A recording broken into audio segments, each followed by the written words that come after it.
G'day, Aubrey. How you going? Yeah, all right. It's lovely to be back. I came here once with a bus and human nature. We were parked over there. G'day. How are you? Yeah, I'm good. You guys play foot tennis here, don't you? It is New South Wales, though. I was told to wear layers. So I've got this, and I've got this. This is the sign language. Watch carefully. 8 in a row. You're welcome. For those who play football with too many goalposts and people all over the place, you can have an ask someone about that. Thank you so much for having me. It's very lovely to be back here in Albury, which truly is the Bosphorus of the Southern Hemisphere. One person gets a geography joke. Thank you. My name's Osher Gu, and up until very recently, one of my jobs was to count roses for a living. It was nice work if you can get it. But the market for that skill set is a bit thin on the ground. I'm still unemployed, which is a pity because I spent quite a long time perfecting my finishing move. Very much so. It's the transition to the whisper, all right? You start by boldly recapping the facts, talking about what happened that week, getting a couple of dad jokes in, and then pausing before shifting down into your serious voice, doing some simple base 10 subtraction, stating the bleeding obvious a few times, and then gravely telling somebody, it's really time you went home. I had a pretty good run. I conducted that floral arithmetic for the whole country to see for about 11 years, which is pretty good. But what you may not know is that for a time there, while I was wrangling those roses on TV for everyone to see, I was dealing with complex mental illness that manifested as episodes of psychosis where I would experience paranoid delusions. And I was doing that for all of Australia to see on a Wednesday and Thursday night. And people would sit on their sofa, craning in their necks. This barely audible man on the television, most of them having no idea that the bloke in the nice suit is a recovering alcoholic living with obsessive compulsive disorder and someone that for an entire season of that show was also living with both passive and active suicidal ideation on 2 different kinds of antipsychotics, an SSRI and an amino ketone. Now, that's psychiatry talk for, just give him everything we got. We'll sort it out once he stabilises. Thankfully, I did stabilise. And after a long time and a lot of work, I did actually start to get better. And the first step in getting better is a lot like the first step that I took when I had to get sober. And that is to admit that I had a problem. And the problem was bigger than me.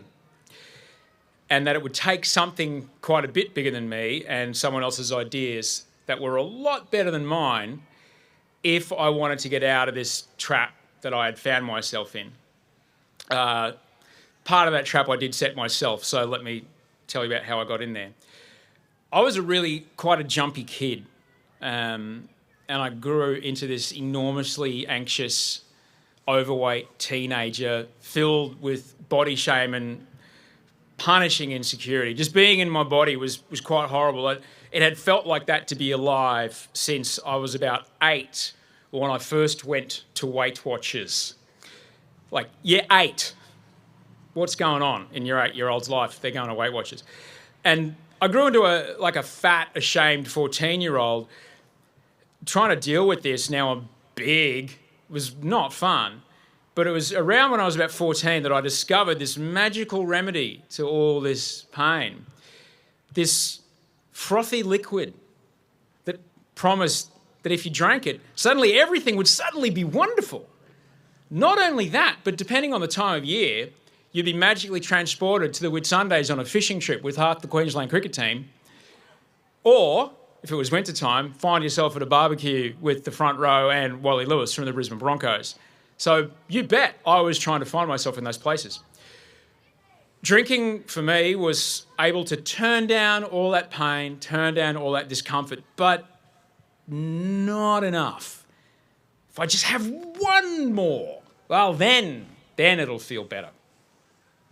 Like millions of Australian men before me, I tried to extinguish the mental fire of anxiety with alcohol, which is not the best choice of molecule if you're trying to feel better. There's ones you can get from an actual doctor that actually work.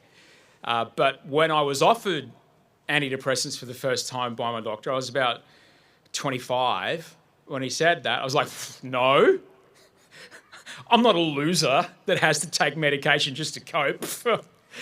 I'm going to sit alone in my house and just drink. Thank you very much. I am a grown-up. Alcohol is a pretty nasty drug, all right? It is a socially acceptable, readily available, self-administered, highly addictive depressant. Alcohol's in the same class of carcinogens as asbestos. But strangely, there's no earth-moving equipment trying to dig up the bottle shop. Maybe we should put a kid's playground on top. That might do it. And you know what's even wilder? I can walk across the street from here and legally buy enough of this drug to kill me for less than $20, but you can't get a pill tested at the festival because we don't want to increase the risk of overdoses. Come on. Fruity Lexia might indeed make you sexier, but if you drink a box of it, you'll die. Alcohol was what I had used to avoid the uncomfortable thoughts and feelings that I felt in my body since I was about 14. And I have since come to realise this was not a good thing for my developing brain. Because the way that alcohol or any other avoidant behaviour affects our ability to produce our own dopamine, which is the molecule that actually makes us feel good, the way that those things affect dopamine is pretty insidious. Over time, every drink or every slap on the tradie's laptop or each bet on a multi just feels a little less awesome than it used to be because we build up a tolerance over time and we acquire more and more of this thing to get that same relief. There's a lot of quotes in here tonight. I'd like to quote the American philosopher W. Axl Rose, who said quite wisely, "I used to do a little, but the little wouldn't do it. So the little got more and more. I just keep trying to get a little better, just a little better than before." But you know what? Actually, never get there, do you? Never. And after a while, you're no longer trying to get relief from the emotional pain because that's just a permanent fixture, all right? You're doing this thing to avoid the pain of withdrawal because you can no longer manufacture your own dopamine. So you need this thing to get anywhere near okay. Now, I got very, very lucky because I realised I was caught up in this and I was going to die if I kept drinking. So I simply found someone who had what it is that I wanted and I asked him, "How do you do that?" And then I just shut up and did what he told me to do. And it worked. Luckily, I got out alive. Don't worry, there was divorce and financial ruin and career ending and all that, but I was alive. But I absolutely believe, had I not stopped drinking, there's no way that have I survived what happened next. So it's 2014 and I'm living in Venice Beach in California. I lived in America for about 10 years. So I've been divorced about 2 years. I'm nearly sober. I'm living in limbo between season 1 and season 2 of this show called The Bachelor. And I'm a few months into a period of time where me and my doctor had thought, let's just try and experiment what it's like living life off meds. I've been taking them for 7 years by this point, and I don't want to admit that it is not going well. Every day is just a little bit worse, and I just refuse to accept that I'm not coping. I'm lucky if I get about 4 or 5 hours sleep every night, and even then, when I wake up, I have thrashed about in the bed, in the sleep so much that I've stripped the fitted sheet off like it's laundry day. And it's in this state of fragility that the stresses and the externalities start to really, really pile up. With season 2 of The Bachelor not yet getting the green light, I'm essentially unemployed and paying rent out of my savings in a foreign country. I'm in a confusing on-again, off-again relationship with a woman who's entirely inappropriate for me. Sorry, flashback. It's a bad idea. It's a bad idea. We've all been there. My dad is in ICU back in Brisbane. He's got a busted lung and he's about to go into surgery. And my brothers call me and say, you should keep a bag packed in case you've got to get on a plane and get back here quick. And I feel very, very far from home. And I remember the day. It was one of my brother's birthdays, February 21st, 2014. And I woke up as I always do, like in a fit of fear at 5 a.m. I stopped setting an alarm because it didn't matter. I would just wake up terrified every day. Eventually I get out of bed, make some coffee. I sit down to read the news like I did every morning. And like they did every morning, the New York Times just kind of wrote there, oh, by the way, this is the weather today. And oh, this month was the 145th most warmest month ever recorded consecutively. And what happens next is that I slip off the edge of reality and my brain suddenly decides that the full, dire, cataclysmic consequences of climate change are going to happen. In fact, they are happening, and they're happening today. They're happening right now, and I'm the only person that knows. It's all I can do to not run up and down the street just grabbing people and warning them. I want to talk to them. Guys, there's going to be bushfires, there's going to be floods, the sea level's going to rise. See, like the Rodney King riots is going to look like play school. Go, run. It's going to be terrifying. I was so scared. And I started experiencing these really troubling visions and really intrusive, painful thoughts. And with every one of these thoughts comes a horrible physical spike of actual physical pain, real physical agony. But I can't escape from it because it's in my body. I'm trapped in my body with this pain again. And I'm in this unstoppable loop of physical pain and mental anguish. But once again, I'm really lucky because I realise that something is very wrong. So I call my mentor, the guy that guides me on my sobriety adventures, and I call him up. I was like, David, you've got to get, like, do you have, sorry, just say plosive speech, all right? David, like, mate, honestly, he's going to rise, there's fires, there's floods, there's no fresh water, like, all the rivers are going to dry up. He's like, okay, all right. He hears this spike of pure fear in my voice, and he says, I'll tell you what, pal, you're pretty lucky because crazy people don't know they're crazy, but you know something's wrong. And I know that what's happening with you is well above my pay grade. You need a doctor now. And so when I finally did make it to my psychologist, a couple of days later, they were some fun days, man. I sit on the edge of his couch. I barely touch the chair. I'm just hovering in terror. I'm like, oh, Brad, you got to get, like, honestly, do you have a gun? You should get a gun because you're going to need a gun. Because you have an esky, you should go up to Big Bear, you should go hide in the mountains, get your family, Have you seen Grizzly Adams? That'll be you. I'm the only one that knows. No one else cares. He's like, trust me. And he kind of hears me do all this and go, yep. He sits back in his chair and says, and he gently, quietly, with a very gentle voice, tries to explain to me that I'm experiencing something called paranoid delusions. And I'm gobsmacked. Because my first thought is, holy shit, he doesn't know. Oh, I know what. He's got his super in fossil fuels, that's what. He's in on it. I got so lucky because somehow I knew, hang on a second, if I don't listen to this guy, I'm going to fall off into an abyss of who knows what and have no edge of the pool to touch on, and I don't know how I'm ever going to get back. The problem with people experiencing psychosis is they don't realise they're experiencing psychosis because it's as real as you are sitting in front of me right now. It was really very, very hard to be with what he was telling me. But part of me knew I had to listen to him. I'm experiencing psychosis. This is a lot to take in. With all of my heart, I do not want this to be true. And even though I'm in a crisis, I still don't want to go on the medication that he's recommending me to go on. Now, this was a very stupid move. I should point out, if you don't remember anything else from this night, remember this. I was very sick, and I want you to know, never make a decision about taking medication when you've got a brain that needs medication to make a good decision about taking medication. It's not a good decision.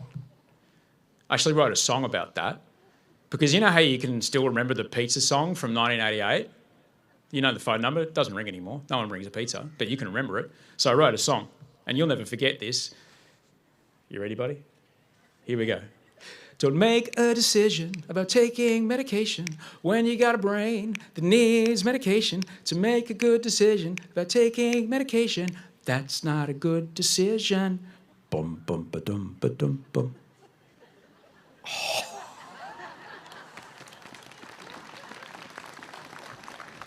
Good job, sir.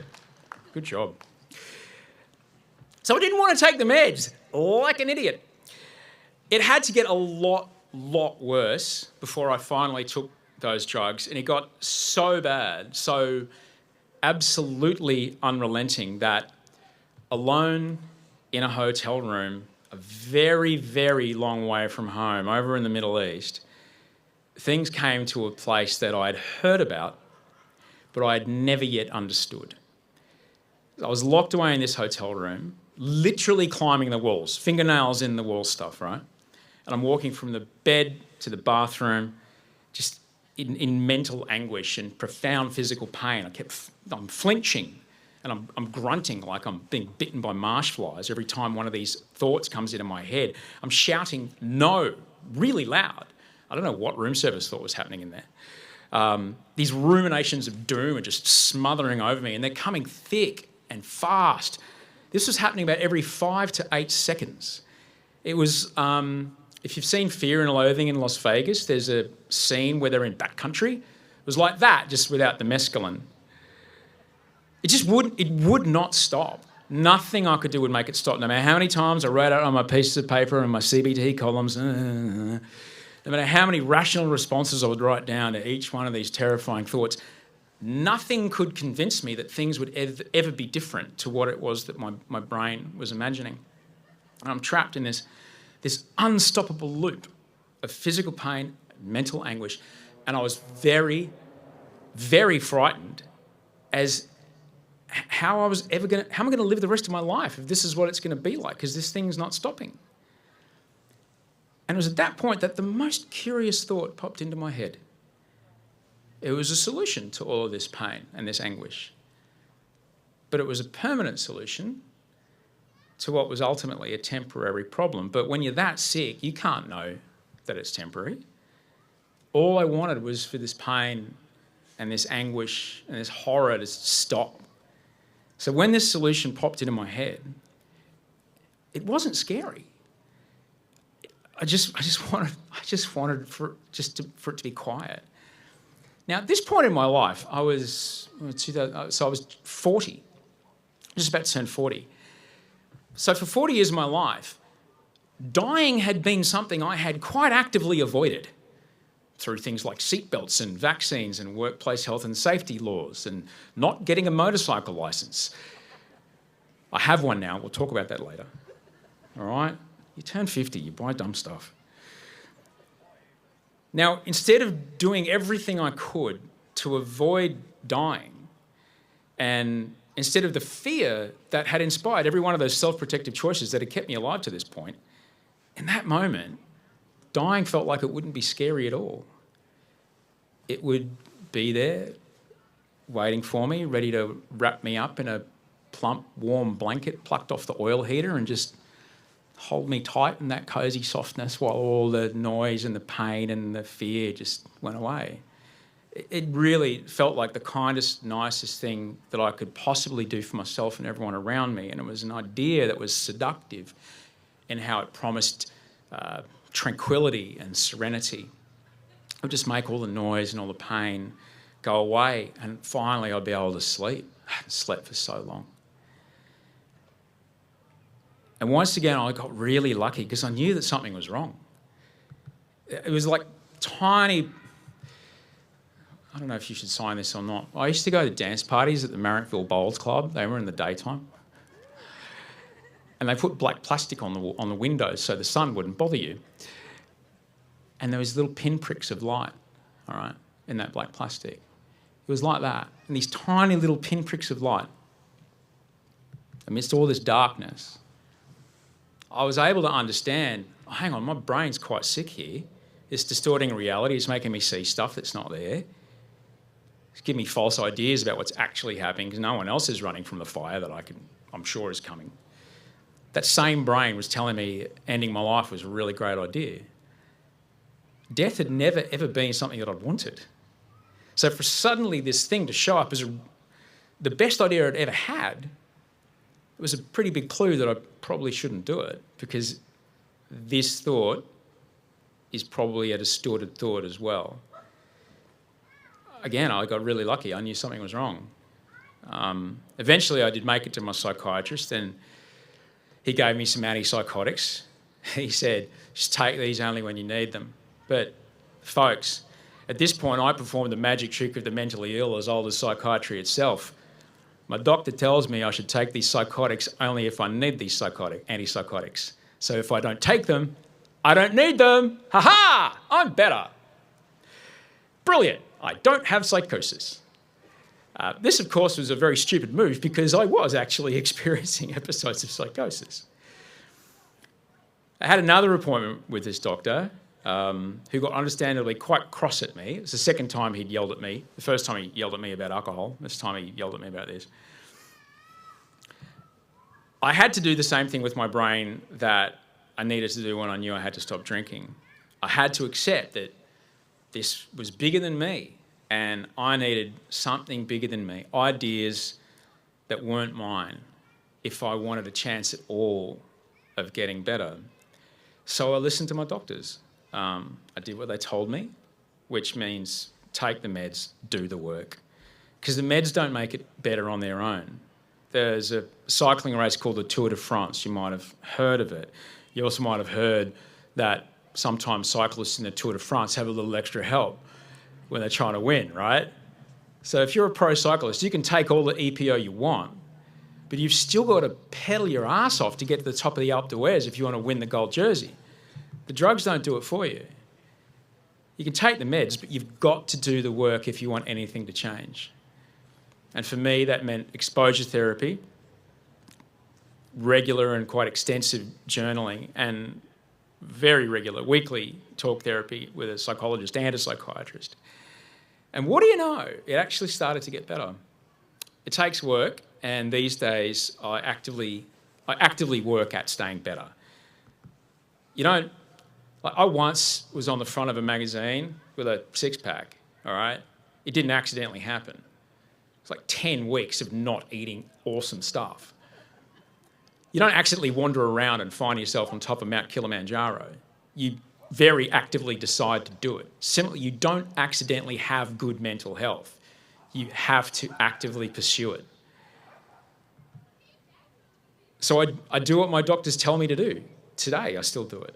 I take the meds, just your garden variety SSRIs these days, a little bit of ADHD sweetener on top to help me from getting fixated on so many things. And I do my exposure therapy like I do my deadlifts. The time under tension brings the strength. It sucks, but it keeps the muscle on. It keeps the bits working. Now, I kind of lied a bit when I said I live with complex mental illness. Actually, it's my wife that does. It's our 10th anniversary right now. Yeah, I know. I'm on day release. Like, honestly, anyone that's married, you watch, if you know people that are married, there's a big difference between getting married and staying married, isn't there? It's work. It takes work. But anything worth it is worth work. But yeah, so my wife, my eldest, she's 20. My stepdaughter, she's amazing. And Wolfie, who's nearly 5, they're the ones that have to, I live with it, but they have to live with it too. Because my mental ill health doesn't just affect me, it affects people around me. And I need to look after those people around me because those people saved my life. I knew from getting sober, I was taught very early on, before you pick up a drink, pick up the phone and think about things with someone else's brain and do what they tell you instead. And that works. So this is exactly what I did when I was dealing with the suicidality.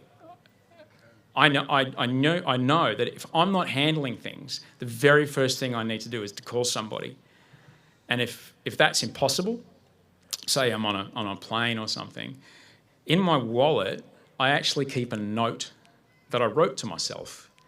And it's in my handwriting, so I know nobody slipped it in there. Like, anyone that has been where I was or knows what I'm talking about, that stuff matters, all right? You want to know that it's yours. It's kind of like in Inception when they have, no, don't touch my thing. That's my little thing. Same. And I'm going to read, this is exactly what this note says. And it's in my terrible handwriting. Both my parents are doctors. I can barely read it myself. And so it says, hey, it's me, who's also you. I'm here to remind you that you're the kind of person who sits quietly in the morning, drinking coffee, thinking about the day, and you will be that person again. You're reading this because you're in a panic, and I'm here to tell you that you will be okay again. I know it's hard to believe me right now, but it's true. So you know what to do. You've done it before. It works every time. Breathe, drink some water, talk to someone, be of service to Audrey or someone else if she's not around. Work out if you can. Do 100 air squats if you can't. Eat something nutritious, and make sure you get some sleep. I'm here to tell you, those things have worked before, and they will work right now. And don't forget that whatever it is that you're worried about, there's the day after, the week after, 2 weeks after, a month after, a year, 5 years, and 10 years after. We're humans, we adapt quickly, we always have. You'll be okay, XX, Osher, open bracket, who is you two, close bracket. Now I carry this with me everywhere I go. But wildly, I've never had to get it out. I've never had to take it out of my wallet. Because just knowing that it's there and what it says is enough to do the trick. I know to always try to come back to the idea, no mental state is a permanent state. All we have is this moment between us right now. This is it. Am I willing to be with the discomfort for just this moment? Well, I am, because I know that in 5 minutes it'll be different. It could be different worse, could be different better, but it'll be different. I just have to be willing to do this for right now. I'm not living in 2025, 2030, 2075. I'm here today and just today. And am I willing to hold this discomfort for just this moment? Yes, of course. By doing so, am I now able to make room for the joy that is also here right now? Yes, absolutely. I will play Octonauts with you, mate. Let's go.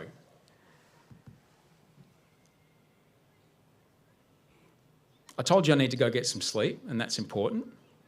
So even though it's not really that late at night, I'm going to go eat some Mexican and I'm going to have a rest. Thank you so much for having me. Thank you. You're awesome.